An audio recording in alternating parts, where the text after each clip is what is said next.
अखिल भारतीय विद्यार्थी परिषद केवल इस सरकार में, भारतीय जनता पार्टी की सरकार में पैसे कमा रहा है, बाकी दूसरा छात्र हितों की लड़ाई लड़ने का काम नहीं कर रहा है। और ये झूठ बोलते हैं अखिल भारतीय विद्यार्थी परिषद के लोग, उन्हें फंड करने का काम आरएसएस और बीजेपी के लोग करते हैं। एबीवीपी का कहना है कि हम किसी भी राजनीतिक दल के विंग नहीं हैं और आप देख सकते हैं उनके बैनरों पर किसी राजनीतिक व्यक्ति का तस्वीर नहीं होता। आज भारतीय जनता पार्टी की सरकार में छात्र और नौजवान दर दर भटक रहा है। 11 अक्टूबर 2025 को जेपीएनआईसी में आपने और आपके ही कार्यकारी के प्रदेश उपाध्यक्ष अमन यादव जी ने प्रवेश किया। न ही केवल प्रवेश किया बल्कि जेपी जी के मूर्ति पर माल्यार्पण भी किया। बहुजन समाज पार्टी की सरकार थी 2007 से 12 के बीच में। उस समय छात्र संघ पूरे उत्तर प्रदेश में बंद था।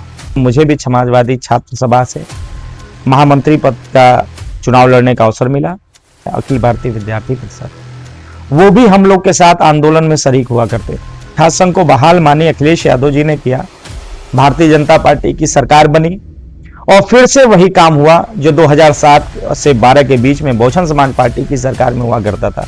लालू प्रसाद यादव जी का वो बिहार से राजनीति करते हैं, पर वो पहला छात्र संघ का चुनाव अखिल भारतीय विद्यार्थी परिषद के कारण ही जीते थे। समाजवादी छात्र सभा अपने प्रतिद्वंदी के रूप में विचारों के आधार पर सबसे बड़ा चुनौती किसको मानती, एबीवीपी या फिर एनएसयूआई?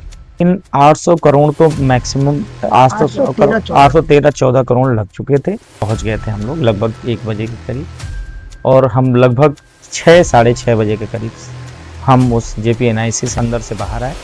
2027 में यदि सरकार बन जाती है सपा की, तो क्या विनीत कुशवाहा जी फिर से एक बार राष्ट्रीय के प्रश्नोत्तर में नजर आएंगे? कि माखनलाल चतुर्वेदी राष्ट्रीय पत्रकारिता एवं संचार विश्वविद्यालय के विद्यार्थियों सहित अन्य विश्वविद्यालयों में पढ़ने वाले पत्रकारिता के विद्यार्थियों के लिए आपका प्यारा संदेश क्या है?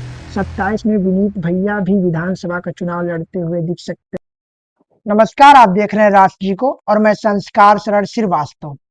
जी हाँ, स्वागत है आपका प्रश्नोत्तर के एपिसोड 4 में। और आज प्रश्नोत्तर के एपिसोड में जो शख्स हमारे साथ मौजूद है वो राजनीति से ताल्लुक रखते हैं। जी हाँ, राजनीति से ताल्लुक रखते हैं। आप विनीत कुशवाहा जी हैं।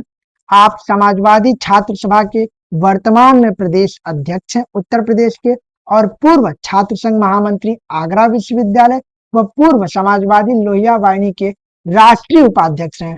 स्वागत है सर आपका। बहुत बहुत धन्यवाद आपका। आपसे जो मेरा पहला प्रश्न वो ये है कि राजनैतिक सफर की आरंभ आपकी कहां से हुई? देखिए, 2009 में यूपीटीयू के थ्रू हम पढ़ने गए आगरा विश्वविद्यालय में, और पहली बार ऐसा हुआ था कि टेक्निकल यूनिवर्सिटी को विश्वविद्यालय के विद्यालय में जोड़ा गया था। उस बार पहली बार टेक्निकल छात्रों को विश्वविद्यालय में प्रवेश मिलता था। उसके थ्रू मेरा एडमिशन आगरा विश्वविद्यालय के अंदर हुआ, और वहां मैंने 2009 में मैंने एडमिशन लिया और पढ़ाई की शुरुआत करी। और वहीं मैंने फिर जुड़ा समाजवादी छात्र सभा से, और मैं पहले समाजवादी छात्र सभा का इकाई अध्यक्ष हुआ। इकाई अध्यक्ष होने के बाद फिर मैं वहां आंदोलन करता रहा, छात्रों के हितों की लड़ाई लड़ता रहा, उनके लिए काम करता रहा, और धीरे धीरे करते हुए समाजवादी पार्टी की 2012 में सरकार बनी, और समाजवादी पार्टी ने छात्र संघ का ऐलान किया, और उस समय मुझे छात्र संघ के महामंत्री पद का चुनाव लड़ने का अवसर मिला। तब मैं वहां छात्र संघ का महामंत्री बना। तब वहां से मेरी राजनीतिक शुरुआत हुई। आपने यानी अपने राजनीति का आरंभ छात्र संघ से प्रारंभ किया। तो क्या आप बताएंगे क्या कि छात्र संघ का चुनाव आपने किस सन में जीता था और किस छात्र संगठन की मदद से आपने ये चुनाव जीता था? देखिए, ऐसा है कि 2009 में जब मेरा एडमिशन हुआ, उसके बाद मैं लगातार छात्र हितों की लड़ाई लड़ने का काम विश्वविद्यालय के अंदर किया, और धीरे धीरे रुचि और रुझान छात्रों का भी मेरे प्रति और मेरा जो है छात्रों के मुद्दों के प्रति बढ़ता चला गया। और उस समय बहुजन समाज पार्टी की सरकार थी 2007 से 12 के बीच में।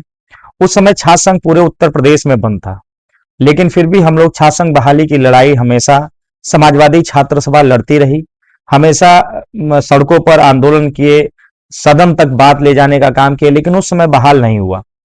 और जब 2012 में समाजवादी पार्टी की प्रचंड बहुमत की सरकार बनी, तो समाजवादी पार्टी की तरफ से मुख्यमंत्री आदरणीय अखिलेश यादव जी बने, और आदरणीय अखिलेश यादव जी ने शपथ लेने के तुरंत बाद अगर पूरे पूरे उत्तर प्रदेश में पहला उनका कोई निर्णय रहा तो छात्रों के लिए, जो छात्र विश्वविद्यालय महाविद्यालय में छात्र हितों की लड़ाई लड़ते थे, जो छात्र नेता लड़ाई लड़ते थे, तो उन्होंने मुख्यमंत्री पद की शपथ लेने के तुरंत बाद पूरे उत्तर प्रदेश में छात्र संघ को बहाल करने का काम किया। उसके बाद फिर जो है छात्र संघ उत्तर प्रदेश में बहाल हुआ, तो मुझे भी समाजवादी छात्र सभा से महामंत्री पद का चुनाव लड़ने का अवसर मिला और मैं वहां से निर्वाचित हुआ महामंत्री। उसके बाद मैंने लगातार जो है छात्र हितों में काम करने का काम किया और आज मैं समाजवादी पार्टी की तरफ से छात्र संगठन का प्रदेश अध्यक्ष हूँ। जैसा कि आपने अभी बताया भैया कि आप 7 से 12 भी छात्र संघ का चुनाव बंद था। ऐसे में 7 से 12 के दौर और अभी 17 से 22 और 22 से ये जो दौर चल रहा है, हम 25 में है, 2025 में, तो ऐसे में इन समयों में जब छात्र संघ पर बैन लगा है तो इसको आप कैसे देखते हैं? देखिए, उस समय भी, जिस समय बहुजन समाज पार्टी की सरकार थी, उस समय भी समाजवादी छात्र सभा छात्र हितों के लिए और छात्र संघ की बहाली के लिए आंदोलन किया करती थी। और मुझे याद है कि उस समय जो इस समय की सरकार में जुड़े हुए छात्र संगठन है अखिल भारतीय विद्यार्थी परिषद, वो भी हम लोग के साथ आंदोलन में शरीक हुआ करते थे उस समय, जिस समय बहुजन समाज पार्टी की सरकार हुआ करती थी। और यह आंदोलन छात्र हितों के लिए हमेशा लड़ने का काम समाजवादी छात्र सभा के लोग किए। और छात्र संघ बंद होने से विश्वविद्यालय महाविद्यालय तानाशाह हो जाता है और वो तानाशाही रवैया अपना लेता है। और उस समय भी हम लोगों ने छात्र हितों की लड़ाई लड़ने का काम किया।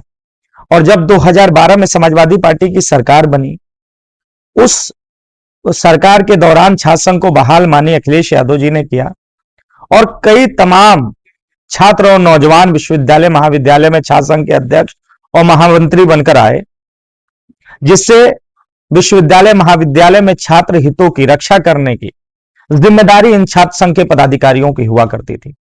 और आप देखो, जब से भारतीय जनता पार्टी की सरकार बनी है, समाजवादी पार्टी की सरकार हटी, भारतीय जनता पार्टी की सरकार बनी और फिर से वही काम हुआ जो 2007 से 12 के बीच में बहुजन समाज पार्टी की सरकार में हुआ करता था। वही छात्र संघ पे ताला लगाने का काम योगी सरकार ने किया। और मैं पूछना चाहता हूं इनके छात्र संगठनों से, जो ये कहते हैं कि हम विश्व के, देश ही नहीं विश्व के सबसे बड़े छात्र संगठन है, हम पूछना चाहते हैं कि आज कहां गया वो छात्र संघ बहाली का मुद्दा तुम्हारा? कहां गया वो छात्र संघ हितों की बात करने वाला वो संगठन? आज आप देख लो, अखिल भारतीय विद्यार्थी परिषद जो छात्र संगठन है भारतीय जनता पार्टी का, आप देखो आज सिर्फ और सिर्फ ये छात्र हितों की बात करने वाला आज कोई नहीं है। तो आज भी समाजवादी छात्र सभा पहले भी और आज भी छात्र हितों की लड़ाई लड़े। और जब छात्र संघ बंद हो जाते हैं, तो मैं पहले भी कहा था और अब भी कह रहा हूं कि छात्र संघ बंद होने से विश्वविद्यालय महाविद्यालय प्रशासन तानाशाह हो जाता है और अपने निर्णय खुद लेने लगता है। आज उठाकर देखिए विश्वविद्यालय में स्थितियां क्या हो चुकी हैं। विश्वविद्यालय में आज छात्र फीस के लिए इतनी फीसें बढ़ा दी गई हैं, स्कॉलरशिप नहीं मिल रही हैं, पढ़ाइयां खत्म हो चुकी हैं। आज भारतीय जनता पार्टी की सरकार में छात्र और नौजवान दर दर भटक रहा है। उनके अधिकार को सुनने वाला, उनके अधिकारों की लड़ाई लड़ने वाला आज कोई है। आपने भी अभी कहा कि एबीवीपी भाजपा की विंग है, पर ऐसे में एबीवीपी का कहना है कि हम किसी भी राजनीतिक दल के विंग नहीं है, कि आप देख सकते उनके बैनरों पर किसी राजनीतिक व्यक्ति का तस्वीर नहीं होता।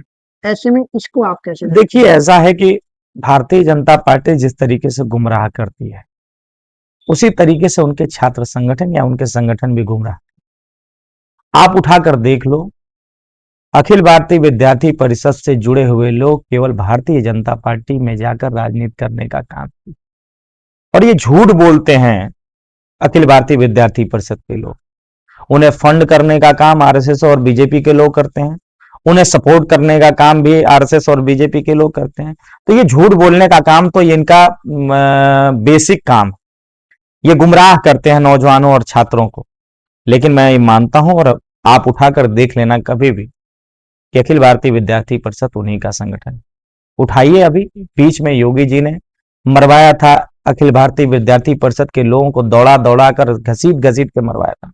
तब ये अखिल भारतीय विद्यार्थी परिषद के लोग कहते थे कि हम आप सरकार के संगठन है, फिर भी हमें मारा गया।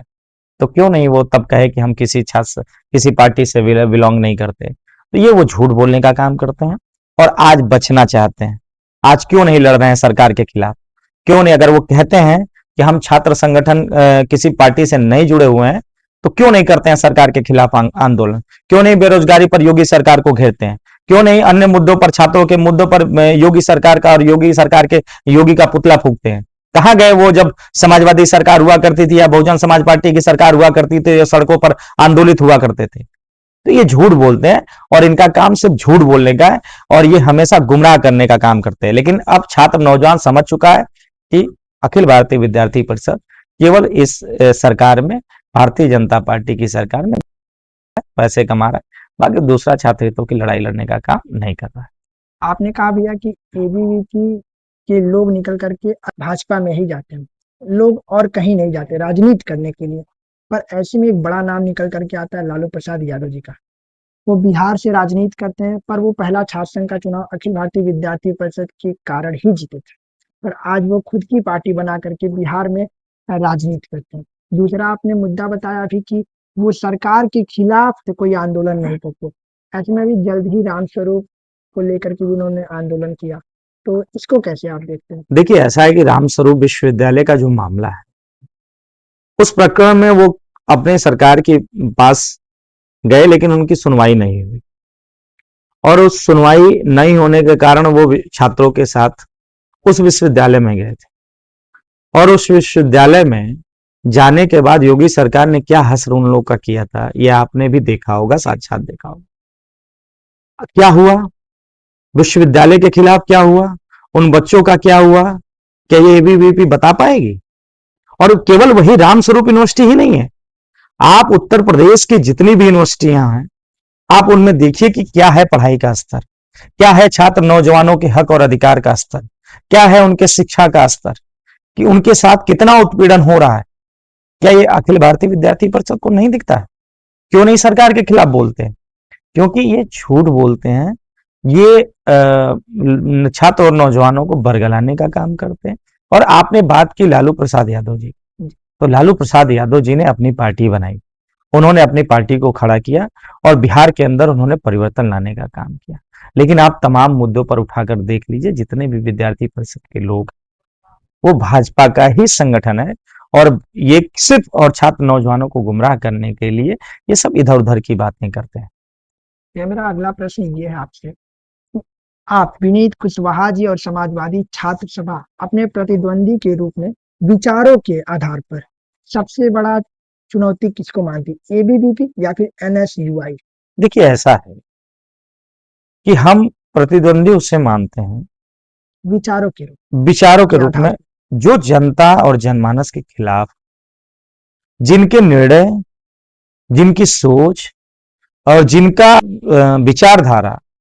जिनकी विचारधारा से हमारे यहाँ नौजवान छात्र नौजवानों के नुकसान हो, उनका उत्पीड़न हो, समाजवादी छात्र सभा या समाजवादी पार्टी उन सभी को अपना प्रतिद्वंदी मानती है।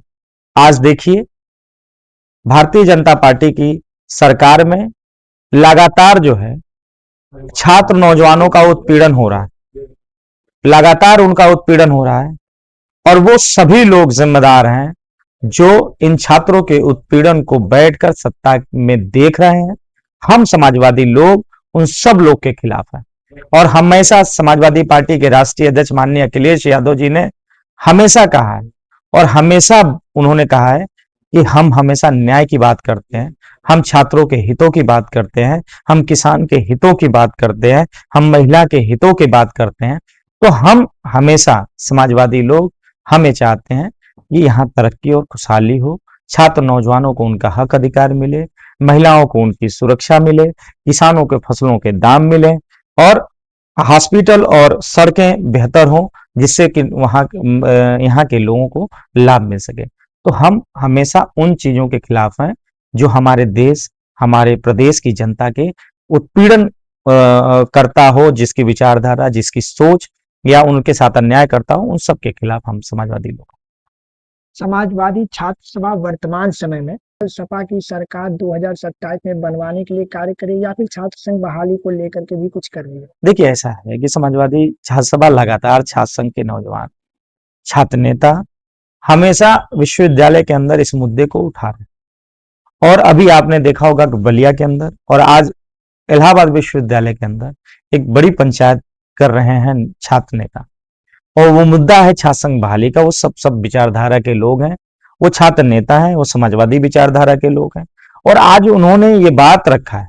और यही नहीं, लगातार हम लोगों ने सड़कों पर उतरकर आंदोलन किया, विश्वविद्यालय के अंदर आंदोलन हो रहा है, कहीं धरना प्रदर्शन हो रहा है। लेकिन ये जो सरकार है, ये भारतीय जनता पार्टी की सरकार, ये गूंगी बहरी सरकार है। जो मुद्दा छात्र संघ पर बात आती है तो इन्हें कुछ सुनाई और दिखाई नहीं देता है।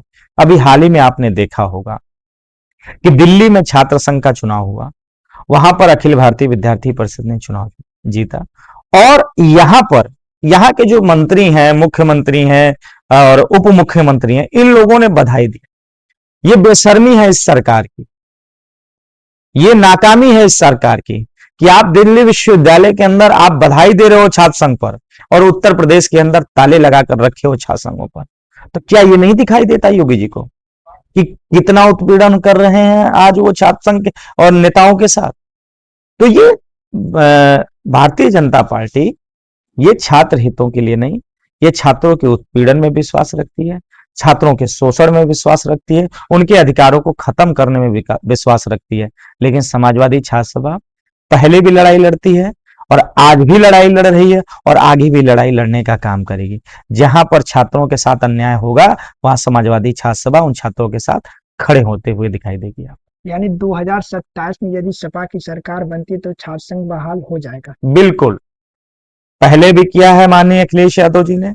ये मैंने आपको पहले भी बताया कि 2012 में जब समाजवादी पार्टी की सरकार बनी, आदरणीय अखिलेश यादव जी उस समय मुख्यमंत्री पद की शपथ लिए, और शपथ लेने के तुरंत बाद अगर उन्होंने कोई फैसला किया, कोई निर्णय लिया, तो छात्र नेताओं और छात्र संघ की राजनीति करने वाले नेताओं के लिए निर्णय लिया, और छात्र नेताओं को उन्होंने अवसर दिया, और पूरे उत्तर प्रदेश में छात्र संघ को बहाल किया, और कई नौजवान छात्र संघ से निकलकर छात्र नेता बनकर आए, और आज वो छात्र हितों की लड़ाई लड़ रहे हैं, वो कहीं ना कहीं नेतृत्व करने का काम कर रहे हैं।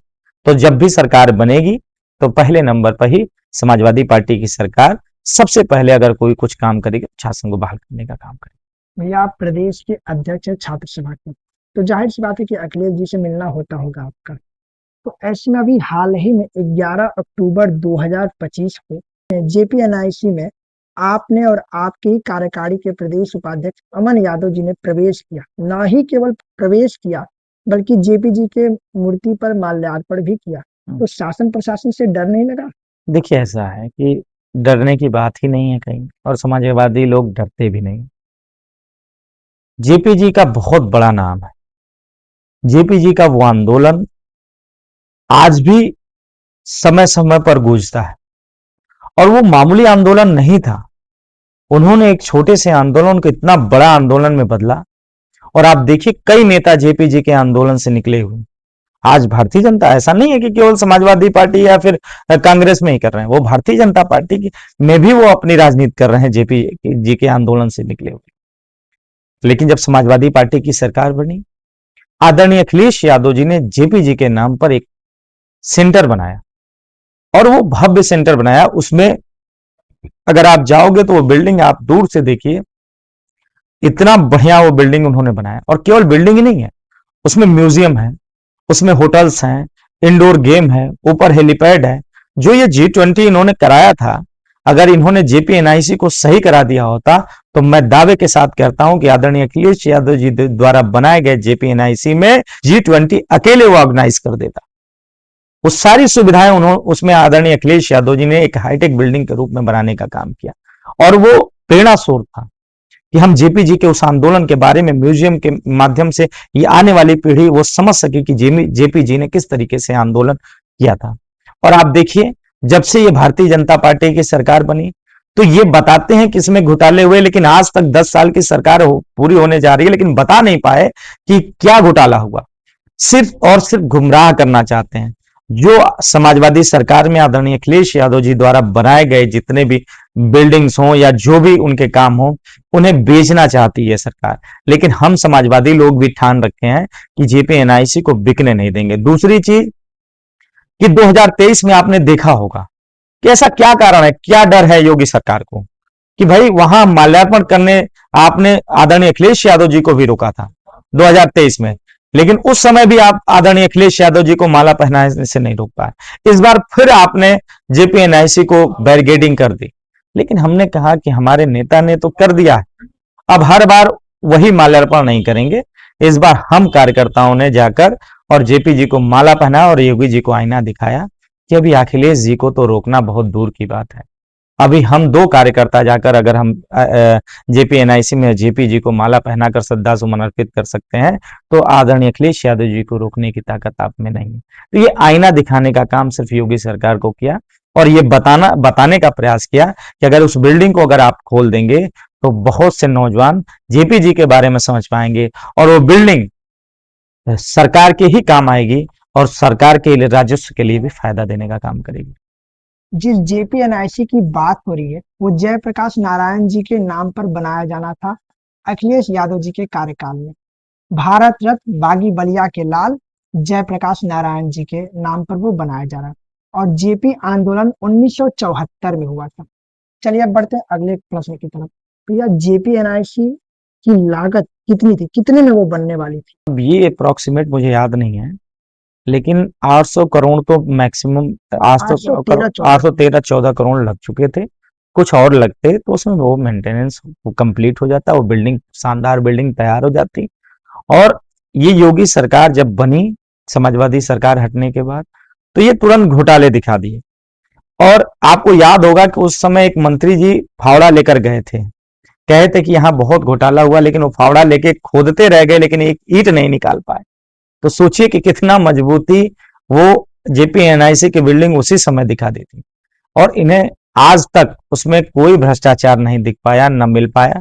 ये केवल और केवल समाजवादी सरकार में बने हुए महापुरुषों पर के नाम पर बने हुए और बिल्डिंगों को या फिर उनके नाम से बने हुए जितने भी, या कोई पार्क हो या फिर कोई ऐसी बिल्डिंग हो जो महापुरुषों के नाम पर बनी है। पता नहीं भारतीय जनता पार्टी को किस प्रकार की जलन है कि उन बिल्डिंगों को बंद कर रही है या तो उन्हें खराब करने का काम कर रही है। लेकिन हम समाजवादी लोग भी ठान कर रखते हैं कि जो ये सब बिल्डिंगें बनी है जनता के लाभ के लिए बनी है, तो उन्हें भी हम बिकने नहीं देंगे, उन्हें खराब नहीं होने देंगे।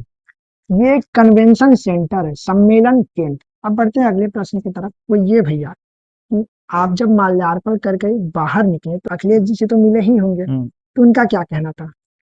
देखिए, हमारे नेता ने हमें शाबाशी दी और उनका कहना क्या है, वो प्रेरित करते हैं। वो हमेशा हम नौजवानों को आगे बढ़ाने का काम करते हैं और उन्हें डर भी था। ऐसा नहीं है कि सिर्फ प्रोत्साहन, उन्हें डर भी था कि अगर शायद हम अंदर पकड़े जाते तो हमारे साथ क्या होता है, ये शायद वो बहुत बेहतरीन तरीके से समझ पा रहे हैं। आदरणीय अखिलेश यादव जी ऐसे नेता हैं और समाजवादी पार्टी एक ऐसा दल है जहां कार्यकर्ताओं का सबसे ज्यादा सम्मान, मेहनत कश कार्यकर्ता जो है यहाँ पर हमेशा समाजवादी सरकार में सम्मानित होते या समाजवादी पार्टी में सम्मानित होते रहे। ये कार्यकर्ताओं के लिए जानी जाती है कि कार्यकर्ताओं का सम्मान कैसा होता है, और दूसरे दलों को भी सीखना चाहिए समाजवादी पार्टी के नेता आदरणीय अखिलेश यादव जी से। और उन्होंने मुलाकात हुई, बहादुरी का सम्मान दिया, उन्होंने प्रोत्साहन किया। तो माननीय अखिलेश यादव जी तो हमेशा छात्र और नौजवानों के लिए हमेशा उन्हें उत्साहवर्धन करने का काम किए, उन्हें प्रोत्साहित करने का काम किए। और जब कभी कोई ऐसा काम होता है जिसमें जोखिम होता है, तो उसे रोकने का भी काम माननीय अखिलेश यादव जी करते हैं, क्योंकि वो समझते हैं कि हमारा कार्यकर्ता हमारे लिए कितना जरूरी है।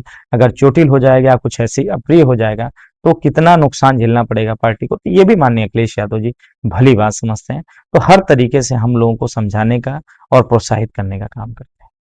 ये जब आप उसमें प्रवेश किए और बाहर निकले तो वो वक्त क्या था, समय? देखिए, ऐसा है कि हम रात में ही पहुंच गए थे, हम लोग लगभग 1 बजे के करीब, और हम लगभग 6 साढ़े 6 बजे के करीब हम उस जेपीएनआईसी से अंदर से बाहर आए। 5 साढ़े 5 6 घंटे हम लोग अंदर रहे और हम लोगों ने जेपीएनआईसी को अंदर से देखा। बहुत, वो तो मूर्तियां, आप सोचिए कि मूर्तियां आज देखकर, जो जेपी जी की मूर्ति बनाई है समाजवादी सरकार में माननीय अखिलेश यादव जी ने, वो मूर्ति एकदम काली पड़ चुकी है और वो बहुत ही खराब हो चुकी है।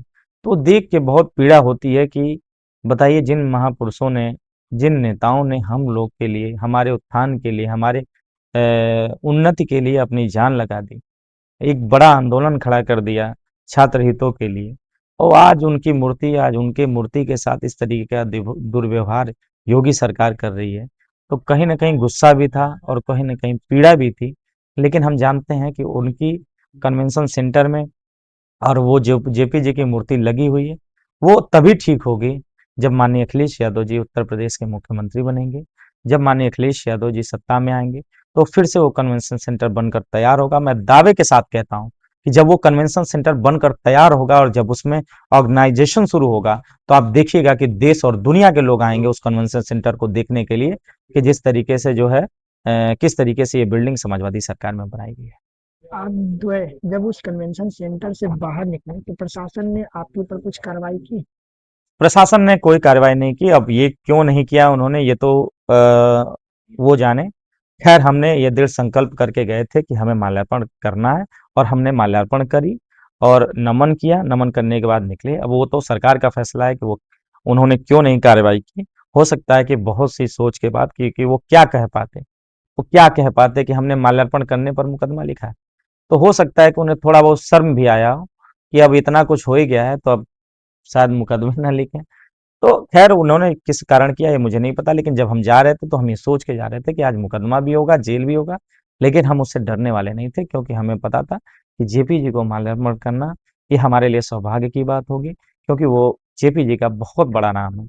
और हम जब उनको याद करते हैं तो एक आंदोलन अपने जहन में पैदा हो जाता है, किस तरीके से उन्होंने एक बड़े से छोटे आंदोलन को, लोगों को जोड़ते जोड़ते एक बड़ा आंदोलन खड़ा करने का काम किया था।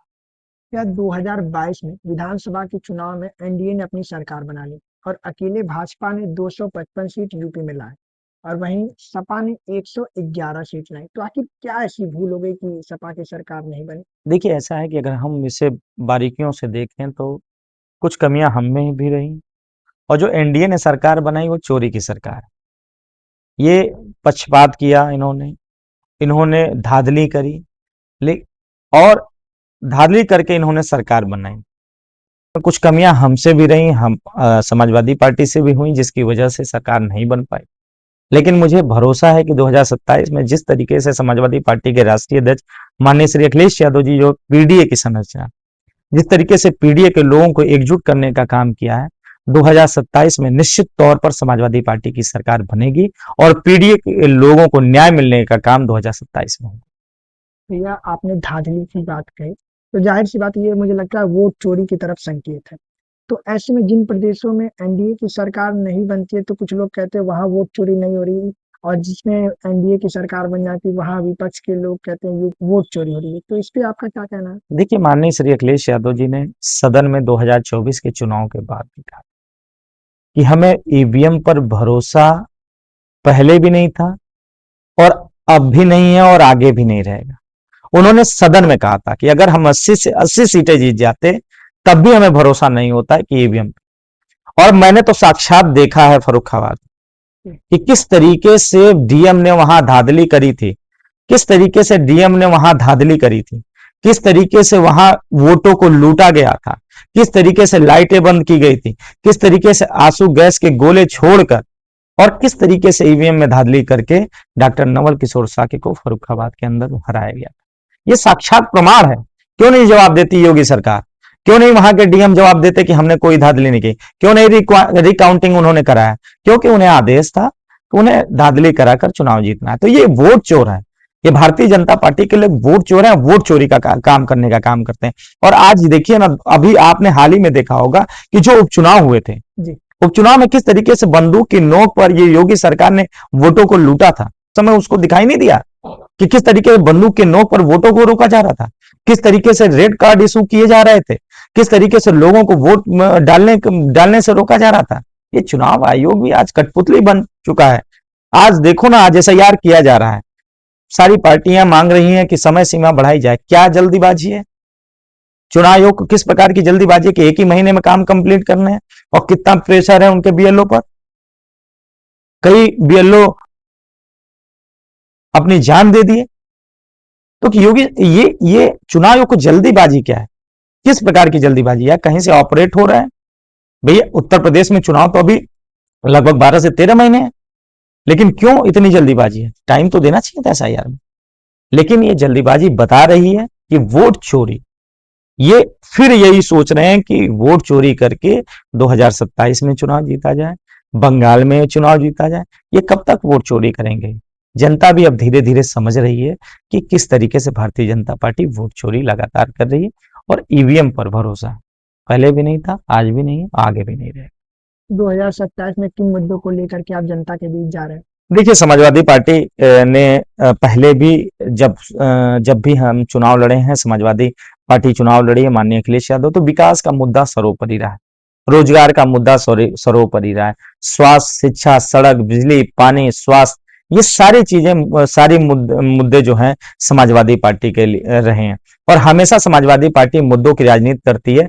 दूसरा कोई मुद्दा नहीं है, हम केवल विकास चाहते हैं, क्योंकि उत्तर प्रदेश में विकास नहीं होगा तो हमारी स्थितियां उसी तरीके से बनी रह जाएंगी और देश तरक्की नहीं कर पाएगा, क्योंकि उत्तर प्रदेश देश का बड़ा राज्य है, और ये उत्तर प्रदेश का विकास नहीं होगा तो आप समझिए देश का विकास नहीं होगा। तो इसलिए समाजवादी पार्टी विकास के मुद्दे पर ही चुनाव लड़ने का काम करती कुछ 2 क्वेश्चन और है।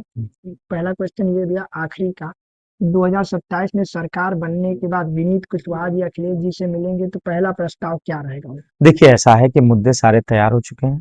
सरकार बनने के तुरंत बाद हम सबसे पहला चाहेंगे कि छात्र संघ उत्तर प्रदेश में बहाल हो, और जो रोजगार के लिए नौजवान तरस रहा है, सबसे पहले रोजगार उत्तर प्रदेश में बड़ी मात्रा में नौजवानों को दिया जाए कि यहां से पलायन रुक सके।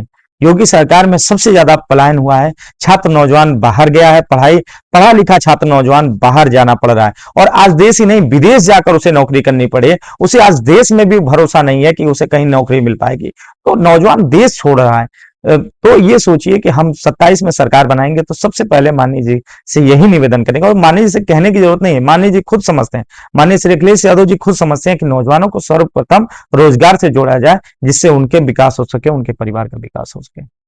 2027 में यदि सरकार बन जाती है सपा की, तो क्या विनीत कुशवाहा जी फिर से एक बार राष्ट्रीय के प्रश्नोत्तर में नजर आएंगे? बिल्कुल, ये हम समाजवादी लोग हैं, जब भी आप आएंगे तो निश्चित तौर पर हम, तब आज भी बात कर रहे हैं, सरकार बनने के बाद भी विभिन्न मुद्दों पर बात करने का काम कर 27 में विनीत भैया भी विधानसभा का चुनाव लड़ते हुए दिख सकते हैं। ये माननीय श्री अखिलेश यादव जी और समाजवादी पार्टी तय करेगी कि कौन सा विधानसभा लड़ना है, नहीं लड़ना है, क्या करना है, ये सब पार्टी तय करेगी।